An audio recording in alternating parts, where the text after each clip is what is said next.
The bells of San Aurelia rang out with a sound both mournful and triumphant, echoing across the hills and valleys as though they were carrying secrets only heaven could understand. For centuries they had rung, summoning villagers to weddings, funerals, baptisms, and burials. But most of all, they had marked the hours of women who prayed beneath their tolling, women whose lives, though hidden, were stitched with threads of holiness. Rosa was one of them. She had been a young wife when the war came, her husband taken from her by soldiers who never returned him. The village spoke of her as a widow too early, with 2 children clinging to her skirts and not enough bread to feed them. Yet Rosa did not collapse beneath grief. Every morning she rose before dawn, kissed the crucifix nailed above her bed and whispered, "Yes, Lord. Today I will carry what you give me." Her neighbors thought her strong, but Rosa herself knew she was weak. She had nights of weeping into her pillow, moments when anger boiled in her heart, temptations to curse the God who had stripped her bare. But each time she returned to her rosary. Each bead was like a lifeline in the storm. In the church, kneeling before the tabernacle, she discovered something that would define her life. Suffering could destroy her or sanctify her. She chose sanctity. Her children grew up watching her. They saw her give the better portion of food to beggars at the door, though they were hungry themselves. They saw her kneel to pray for the very soldiers who had killed her husband. They saw her light candles for neighbors who mocked her for being too pious. By the time Rosa was an old woman, her faith had become a lantern. People said they could see it in her eyes, something unbreakable, something eternal. It was Rosa who raised her granddaughter Lucia, after her own daughter died in childbirth. Rosa would tell her stories at night, her wrinkled hands tracing the sign of the cross on Lucia's forehead as she whispered, "Your life, child, must be a yes. Not once, not twice, but every day in all things.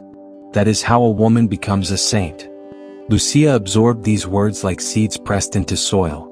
But Rosa was not the first in San Aurelia to carry this fire. Before her there had been Clara. Clara's life was not marked by war but by poverty. She was the mother of 7, her husband a fisherman who sometimes returned with nets full and sometimes with nothing but seaweed. Clara had every reason to despair, but she carried herself with a joy so contagious that neighbors often said, "She sings even when the pot is empty." Her children remembered the hymns she hummed as she hung laundry on the line, her voice lifting through the olive groves. They remembered her pulling them close at night to pray, her hands folded tight even when they saw tears in her eyes. They remembered how, during the harshest winter, when they had only 1 loaf of bread, she divided it with a widow next door. When her eldest daughter fell gravely ill, Clara did not rage. She walked barefoot to the church every night, kneeling on the cold floor before the blessed sacrament until her knees bruised. "Mary will not abandon us," she whispered, her voice cracked with exhaustion. The child survived. Clara said it was not her prayer but heaven's mercy.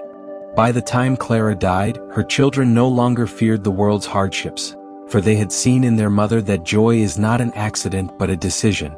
Clara had chosen Christ in everything, and that choice left a fragrance that lingered long after her burial. And then there was Isabel. She was the daughter of a wealthy merchant, raised in silks and perfumes, destined for marriage into privilege. Her beauty was the talk of the region, her laughter the kind that turned heads in the marketplace. Suitors arrived at her father's door, promising gifts, lands, and security. But Isabel's heart was restless. Beneath her glamour, she felt a hollow ache as though all the world's admiration could not fill her soul. One evening, her cousin dragged her to Massachusetts. Isabel went reluctantly, bored by what she thought was routine ritual. But when the priest lifted the Eucharist, something pierced her heart. In that moment she felt utterly seen, not for her beauty, not for her wealth, but for the depths of her being. It was a gaze that no man had ever given her. From that day, Isabel's life turned upside down. She refused proposals, scandalizing her family. Instead, she began spending her days with the poor, the sick, the forgotten. She brought food to lepers when others fled, washed the wounds of beggars who smelled of rot, and gave away clothes her family had bought for her. People called her foolish. Suitors sneered, her relatives raged, and her old friends whispered in mockery. But Isabel had found her treasure. "I belong to Christ," she said simply, and her eyes blazed with a light they had never known. She lived only into her 30s, contracting illness while caring for the sick. When she died, the whole village gathered at her funeral, many weeping with regret. They realized too late that they had witnessed holiness in flesh and blood.